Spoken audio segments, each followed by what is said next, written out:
Hey guys, we're about to go and see The World Is Not Enough. This is the beginning of a new era. Albert Broccoli is no longer around. His daughter is now running the show, and everything I know about this movie, I remember about this movie, it's starting to show a change of attitude, where it's going to be more about the characters, less about just go on the mission. You're going to have Bond going rogue just more often. Bond stuff, which, when you realize, this is stuff that's going to really come into play during Craig. Oh yeah, absolutely. It's just but it's still stuck in the tenure of what Albert started. Yeah, you can definitely tell, but there's definitely signs. And this is like a Proto-Skyfall, from what I recall. Yeah, we'll see just how much we get into it, but from what I recall, yeah, this is definitely a Proto-Skyfall. Because I remember from it too, like M was like heavily involved as well. Heavily involved, both in this and the plies. The whole idea of it was something from her past coming to haunt her. And we're going to have what is now the second longest pre-title sequence. Oh yeah, that's just because they just couldn't find a point of where to cut it off. You know?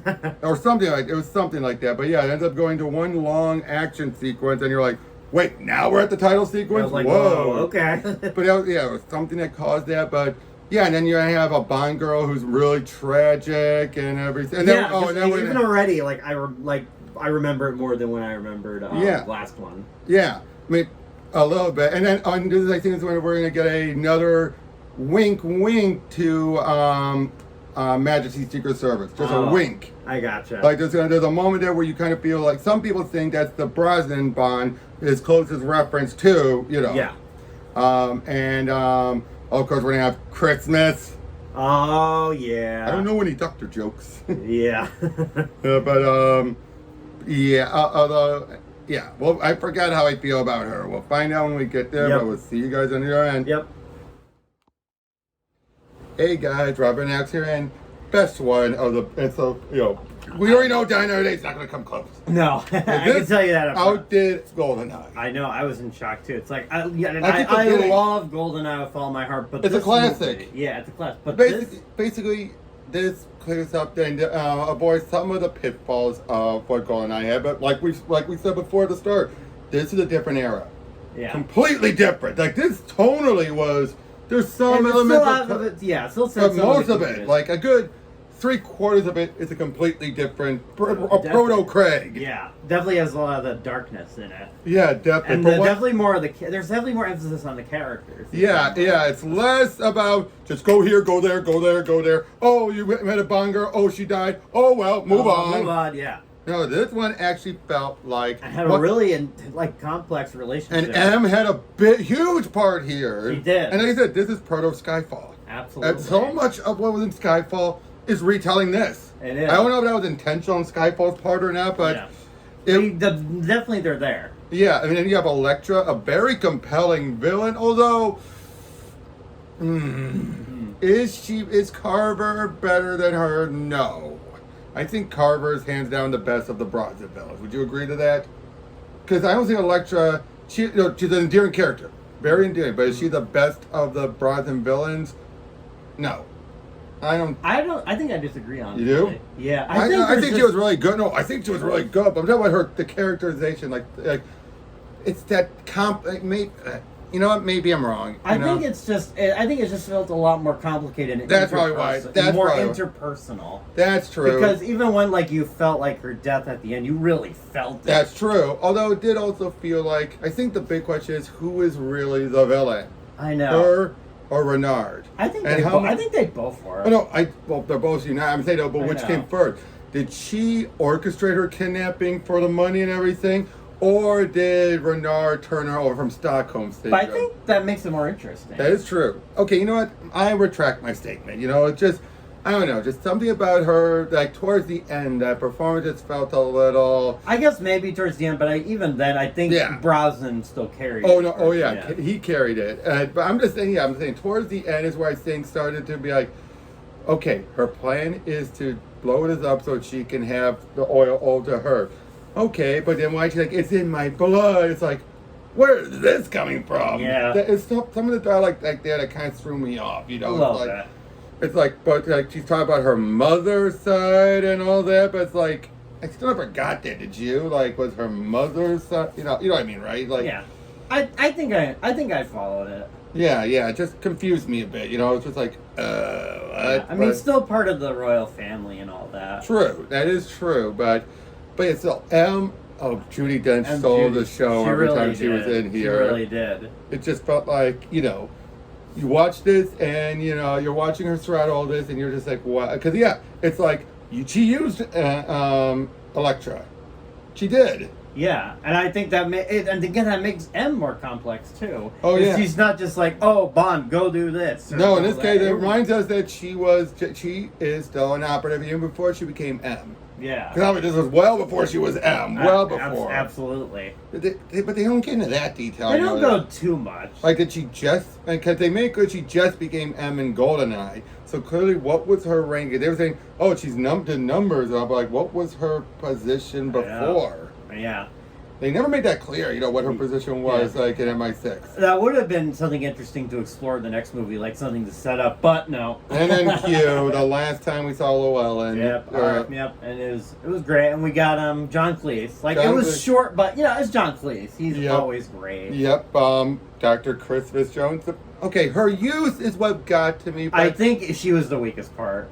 She was, but not as much as people overblow her, though, I think. Would you agree to that, though? Like, I do think people overblow. It's like, she was there, she was serviceable, I mean, she was attractive. She was attractive, but everyone said, like, oh, I don't buy her as a nuclear physicist. I did, it's like, if you take her as she just got her doctorate, if you said that, which they don't imply. They do not imply her as being a very experienced, nuclear physicist. Yeah. So, I give them props for that, because, again, View to a Kill. Didn't see it here. I can buy it to a point, but her usefulness is what gets you. But but again, not to the point I think people make. Yeah. And they're talking about she yells James, but they're at least legitimate. It's not James. Don't leave me. I gotta say that just still brought back war flashbacks when I heard. Yeah, that, but at least the context were better. She's actually trapped in something or whatever. But the villainous plan was ingenious, especially the way I would say I did love the reveal. Yeah, that moment was great, where like Christmas is realizing like, oh no, the bomb is this won't be nuclear though. It's only it'll be enough to kill us. And Bomb's like, let it go. Yeah, yeah, boom, and all that great action. Tarkovsky, seeing him again with a bigger role was great. Although he seemed to be the remnant of the prior era. Would you agree? Yeah. Like, so much with him was a bit goofy, but not too much. Yeah, not too much. I mean, but again, this movie, let me put it this way. It's better handled than GoldenEye. GoldenEye just gets that props of everyone watched it. It's, the game. It has a lot of icon. I think the game was definitely a big contributor too, because that came out and it just, boom, exploded. Everyone, GoldenEye. Yep. Now, I will say this. I do think Elektra is the better villain than she is as the Bond girl. Because I feel, people keep think she's the main Bond girl. I'm like, only halfway through. Yeah. I mean, I did like her performance, when she's supposed to act like she's claustrophobic. I don't think she is, the character. I think it was convincing, though. Oh, no, it was very convincing. She had to be convincing. Yeah. And I think that's what worked, too, about their relationship. Something about felt natural compared to Bond, just like, seducing the woman. Oh, I agree with that. But I also did love strictly platonic. Now, yeah. I love that now. But again, there is so much. The action was great. The boat chase, the battle on the docks. Oh, that was amazing. The battle on the docks, yeah. It's so weird with the choppers. I know. But I think it escalated properly, though. As soon as you start off with that, and then just people shooting at you, it was a big gunfight at the end. Yep, but I will say, though, the climax went long. Yeah, it's always hard to get the climax just right. Especially once you kill the bad guy. And I think what throws it up is when you kill up the villain right before the climax, or right before you wrap. I mean, happened on Tomorrow Never Dies. That's true. You're stuck with Now, is Renard a henchman? No. I think he doubles up the role. I think he doubles up. He's both the main henchman, but the co-villain. And I think because they do give him a bit of a character as well, especially with his relationship with Elektra. Oh, creepy as it is. But I do also like how when he's talking to M, he's like, "It's your fault for leaving her with me." I think he deep down, why he loves her, he regrets what he's done to her. Yeah. Would you agree with that? Because even she said, he wouldn't go that far, and I would have to go that far with hurting myself. Exactly. But yeah, I mean, that definitely just felt that way. Just like I said, I regret what I've done to her, but I still love her. It's like you believe that relationship in a weird way. In a weird, in a weird way, yeah. Yeah, but again, but one of the coldest kills, absolutely. She just shoots her, and yeah, you could definitely tell Elektra was losing it at the end, wasn't she? Yeah, it's absolutely. You are psycho, lady. Yeah. But again.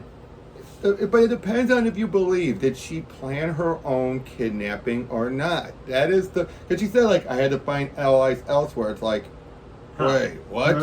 But I did love, but again, Brosnan. I think this was him at his he best, could have honestly. handled serious Bond more so. Would he have been up for it, doing it regularly? I don't think so. I think with him, he's a jack of all trades. Oh, he's a jack of all trades, but it's also would he have wanted to, is what I'm saying. Yeah. I'm saying he's probably except for one Bond, but if they did it as many as Craig did, I don't think he would have wanted to. Yeah, probably not. Just that gut feeling. It's kind of like how Moore wouldn't want to do it. That's exactly what I was thinking. Maybe it's more I want the fun stuff too, Yeah, exactly. I don't want to go super dark. That's why we had a good a parallel. He was not going to be happy about this. But then, of course, the world is not enough. British sentimentality, family motto. Yeah. And that's true. That is the family motto. They made that way back. Yeah. And Majesty's Secret Service. I know, yeah. Way back. The world is not enough. I love that. Yeah, that was great. But yeah, as the main villain, I tell you about, but would I say she's, the best of like I said, best of Brosnan, yeah. But up there with the best of all the villains? Probably not. No. And that's the one thing, though. I would put her better than Carver. But Carver, in my overall ranking, would be above her, though. In the overall, how he compares to the other villains, you know. You know what I'm saying? Was her in the movie, great villain. Mm-hmm. Great villain. And I know, so that's a weird thing I'm saying. If I'm ranking her in the Brosnan one, she's the best one. But if I'm ranking her compared to the other ones, comparing her to all of them across the whole board. Well, yeah, there are more classic ones. Yeah, but for some reason, Carver matches more up with the other ones, is what I'm saying. I think that's the thing about her. She's so different from the other Bond villains. And yet at the same time, not. You know what I mean? It's because this was a prototype of what we'd be getting in the other one. She would fit right in with the Craig villains. She really would. But I think that's the weirdness of it. Yeah. You get what I'm trying to say, right? I'm trying to say this is a complicated thing with this woman. It's yeah, it really is. You know what I mean? I'm trying to say she is a very well written okay, let me put it this way. Best written villain. But as an overall Bond villain, Carver fits more that dynamic of a Bond villain. Yeah, I think when you're thinking of a Bond villain, you think of all the things that make the recipe. Even Alec felt more like a Bond villain. He did. She felt like a series villain fit into a Bond villain role. And that's why she's doing Bond villain stuff. Yeah. But again, I think they really did it too well with her, if you know what I'm saying. But again, she's evil.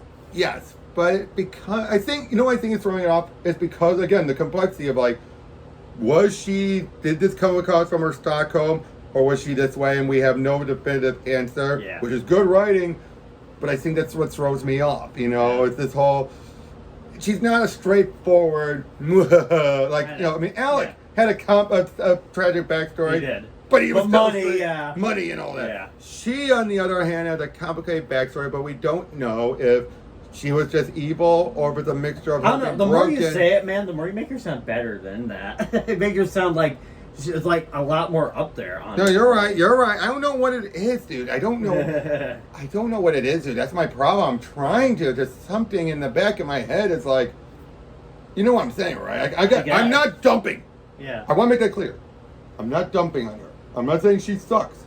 Just something. You know what I mean? It's just something that feels. I don't want to say even off.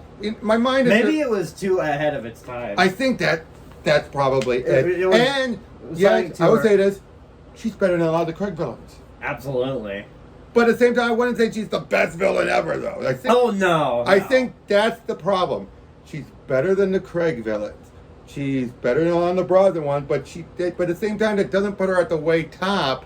Like the classics. Like the classics. But at the same time, you get what I'm saying, though, right? It's when I'm thinking of my overall villain list, she wouldn't come close, but it's more from the aesthetics of her, more so than how well handled she is. You just think about it. It's like I said, best villain, but not the best Bond villain. Yeah, because I think because those other Bond villains, the ones that are like Again, Carver or classic, Alec, and or it's like even beforehand. Yeah, it's like Drax. Yeah, but especially I'm talking about like the classic villains. I think Go- it's just because they're everywhere. That archetype. That's something that we know. It's something that they set the standard for. Exactly. Again, it's just like I said. It's one of those complicated things. You know what I mean? Like my mind is trying to get it to words, but I can't really get it out there because, like, again, I adore her. Yeah. But just something feels off, and yet at the same time, she's better than most of the Craig villains, which she would fit right in with. Yeah. But at the same time, the Craig villains feel more like Bond villains. It's weird. I think that's the problem. She is in the Bond villain role. There's elements of her that makes her feel like a Bond villain, but there's a lot of elements that make her not feel like a Bond villain. Makes it different. Yeah, I think that's why. I think it's how different she is. And how it fits into the Brosnan. Yeah, so like I say, a great villain, yes. Great Bond villain, half and half. That's what I would say is, she fits in as being a Bond. Like she's not so out that you're like, this isn't even a Bond villain. Yeah. She's not that bad. Yeah. But it's like the majority of her elements make it feel like does not. I think that's why my mind feels like does not compute. You can't accept that she's a Bond villain. Is that a good way of putting it? Yeah. I'm not saying do you agree with me? Obviously, I don't think you do, but I'm just saying in general, it's like my mind is like she fits with a Bond villain to a point. Like there's just enough of her. I think that's what it is. There's just enough of her to be counted as a Bond villain, but not enough for me to accept it all the way. I think I just turned that part. I just realized just as a villain alone, she's just fantastic. Oh yes, as a villain alone, fantastic, no argument. I think again, it's because of the ambiguity. It's the ambiguity. That is why it's throwing me off because I cannot tell. And again, that's great writing. Yeah, that's what makes it great. I think what it is too with you, man, because you always focus on the lists. Like, where would I put this person? You're right. Maybe that's I feel like because I try to feel like in the moment of That's it. true. And in the moment, I adore her. But yeah, like I said, part of me is thinking in that list. But you're right. Maybe I'm I think overthinking. I think it's the different ways we think about it. Because the thing is, like, you're always more like, how does this compare to this? How does this compare to that? Where I feel more in the moment about it. Oh yeah, and I would say in the moment, I would agree. She's amazing. But yeah, part of me just feels that because we're looking at a series, you know, and because we're going to be talking about it at the end anyway, but maybe that's what it is. Or maybe I'm trying to pad us for time because I don't want this video to be too short. Yeah. Padding. I mean, there's a lot of other great stuff too. Oh, that there I love. is. There is. And again, I know I know it because, like I said, I love GoldenEye to death, but this movie just it really better music too. Of course. Well, yeah. I mean, it's David Arnold. What's up? Yeah. We already know. Again, the only real weak thing is Christmas. Yes. What's wrong with Christmas? It comes once. I'm kidding. Oh geez, the ending bit. Yeah. Christmas goes once a year. Oh, the body heat. Yeah, the body is like, well, where's Dr. Jones? 007. That is a classic moment. 007. But next we got Brosnan's final one, and not the worst. I'm just saying this right now. I still do not think Die Another Day. I guess the thing I'm thinking about with the next one, and maybe we'll talk about this again in the intro, is just like, why did they just decide for the last one to go so full campy after what they did with this? I guess kind of maybe it didn't do well enough, and people are like, "Oh no, we kind of did one." Kind of like from what they could have done after License to Kill. Yeah. Well, we'll find out in the next one. See you guys then.